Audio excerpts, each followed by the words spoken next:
Hi, everybody. It's Brett Bell here from Grassroots Online for episode 28 of our weekly podcast, which we entitled RootsCast. With me, as always, is my business partner and partner in these videos, Mark Hardwick. Say hi, Mark. Hey everyone, glad you could join us for episode number 28. Closing in on 30. Not sure if that means anything, but we're closing in there, so that's good. But it's we're just pumping them out every week. It's fantastic. So the first first issue that we want to discuss, or first topic we want to discuss, is the internet was all exploded over the news that Facebook, and I'll show a number of the articles. This is just a small sampling of the articles that were posted regarding a mood manipulation experiment that was conducted by researchers with Facebook's help, and everyone is freaking out. They're all, can't believe that Facebook would be with their psychology in a deliberate way to sort of see what would happen. So, Mark, I want to get right off the top. I'll get your thoughts on it, and whether or not does it matter? I guess would be my first question. Like, is this so what? I guess is what my first question would be. Yeah, exactly. So what? Like, I mean, I've been talking to people about this for years and years and years and years. They joined Facebook. It's a free social network. It's a place where you can interact with family, friends, advertising, check out news. It's free. It's a social environment. So not surprising that the largest social network in the world, would do a social experiment on the people that are using their network for free. Not surprising at all. Yeah. I think it's I'm all for my privacy, right? But if I want something to be private, I stay off Facebook. I don't put it on Facebook if I want to remain private. So my thoughts on it are, hey, you know what? They were checking out what people were doing, maybe manipulating their feed, the news feed, deliberately to have negative and positive posts to see how people would react. But the algorithm already does that. I mean, depending on what you're getting in your news feed, it's already switching up what you're seeing all the time. So I don't understand what the big deal is. Yeah, so what? They manipulated you to have some negative words or some positive words to see how your friends would behave. Yeah, okay. I don't know. What are your thoughts on it? Yeah, well, I agree with you. EdgeRank, which is the Facebook algorithm, it manipulates feeds every day. Facebook decide what goes in your news feed based on their criteria and not anyone else's. So I'm more interested in actually what the study said, not actually that they did it. I mean, it's just amazing that people who are like you said, they're using a public tool like Facebook are shocked and amazed that they're actually manipulating data. It's like, welcome to Facebook, guys. The bigger issue that I had that I'm far more interested in is actually what the results of the study said. And there's some discussion, I should put that caveat out there, there's some discussion about whether or not it was actually a legitimate study, and they say it's a small, so I'm not, but the results of this thinking, which was that basically when they showed positive, they call it psychological or emotional contagion, and they said, when things were positive, when they showed more positive stuff in your feed, it actually showed they had more responses, more positive responses, and when it was more negative stories or sentiment in a feed, people started writing more negative stuff on Facebook. So it spread. This emotion spread, which I think is really, really interesting. And if you look at sort of what the psychology says, it says that positivity spreads a lot faster than negativity in general terms on the internet. A lot of research has said that.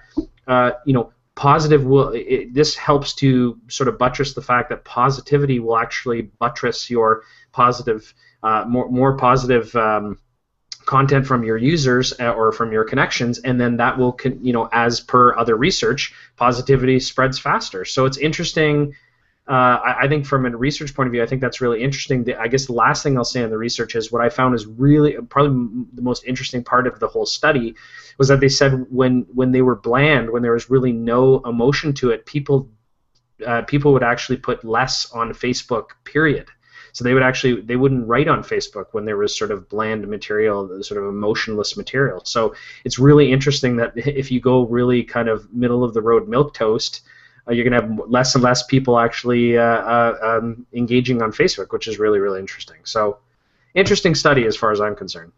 Yeah, I think that was the whole point of the study, wasn't it? I'm reading Adam Kramer's post, and I believe he's one of the researchers who did the study, and they were saying that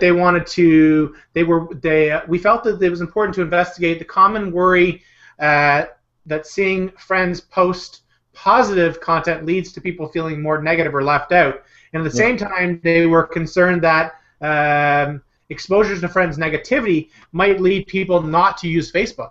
So I mean, I think it's a study that they were doing in terms to better their business and to better the algorithm to make sure that people are using Facebook and to make sure that people are on the service, which a lot of people are using for advertising, which is generally their largest moneymaker, right? So I think generally that you're right. You covered the psychology point of it, and I dug into it a bit. I've never been much for the psychology or how the mind works because, well, maybe I have been. Maybe I just like messing. Well, anyways, we won't get into that. We won't get into that.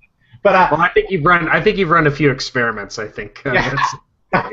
But it was pretty interesting. It was pretty interesting to see, and there wasn't a huge base. So I go back to this. This thing that don't worry, Facebook isn't messing with your life. Like they're not trying to, plant things in your head, and people are going to come up. Maybe we don't know that. This research study doesn't show that. That's all. yeah, true enough. But I mean, again, if you're worried about Facebook trying to control your mind or do anything, here's the best option for you.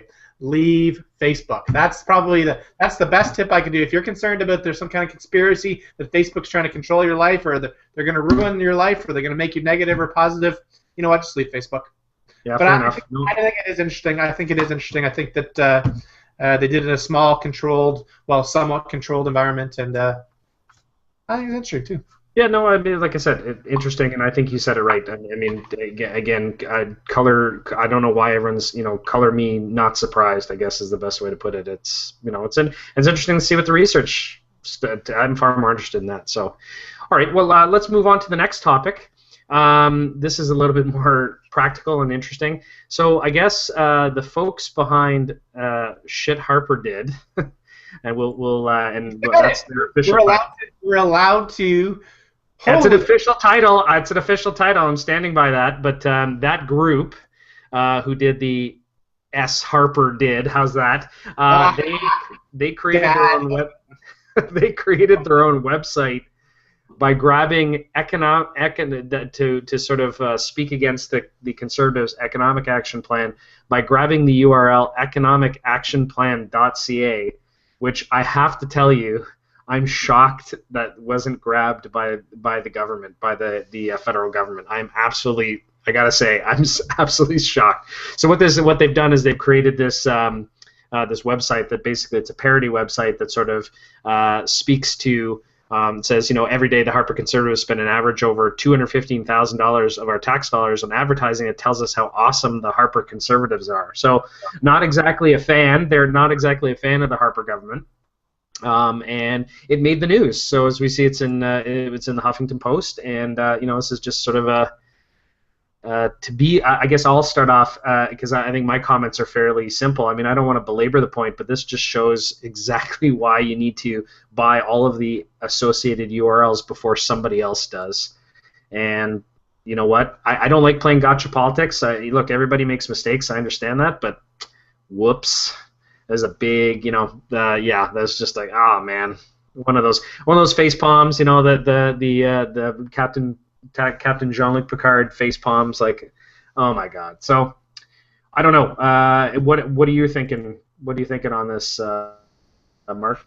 Well, I'll tell you right off the bat. When I was a kid, I played hockey. I wanted to play defense. I've continually played defense my entire life. The first thing I look at on the web is the defensive of the web. That's the first thing I look at. I look at how can someone screw with what I'm trying to accomplish. Yeah, that's a good way to look at it in politics for sure. There's no question. That's the first thing I do, and I hate to be negative about it, but in politics, you got to look at number one, your messaging, and number two, how's that person going to screw you on the internet? And guess what? Someone found a way to screw the conservative government with this website. And unfortunately, as you said, not picking up those domains, that would have been the first thing as part of my plan when I was putting together the web strategy. What would be to pick up those domains and pick up anything associated that could really screw me. I mean, $10. Come on, what's $10? How much was how Yeah, much? and it only took him for to come up launch the economic action plan, which I think has been going on since 2008. Right. So, yeah, sure enough. Well, yeah. it's longer than that. Sorry, I don't do math good. That's longer than that. So it's 6 years. Yeah. Yeah, 6 years. The other thing I wanted to talk about was interesting enough, and it's starting to become a real trend, and people are using it, is Nation Builder. Mm-hmm. And they're using Nation Builder for their site, so they whip together a quick Nation Builder site, basically kind of like a template. But the one thing I wanted to, that I really was interested about here is they formed this group. The shit Harper did. See, I had to get it in there because I was going to be like, "Are we allowed to use the shit on this podcast?" But I got it in there, so I'm happy. Okay. They're not really using like Nation Builder to the full extent. I would have expected they built this community and they've been building this community for quite a while now. And I would have liked to see them, this was put out as a great idea, but they didn't take it to the full effect. They don't have people, being able to have people sign up for more updates on this going on. I think this was like a one-shot. I don't know how long this will last for. If they're planning to build on it, is great. Got some media attention, but I don't know how long this is going to grow and how long it's going to build, and if it's going to become a community over the next year leading up to the election. Maybe that's what they have in mind. Maybe they're starting this small community, but to me, it doesn't look like they're using any of the tools that Nation Builder, any of the basic tools that Nation Builder allows you to use. Signing up for email, joining the cause, receiving text messages, so on with this. So I'm a little bit disappointed in the use and where they're pointing people to. The videos are great. I like how they did an overlay there and they used the economic action plan to their advantage, get their message out.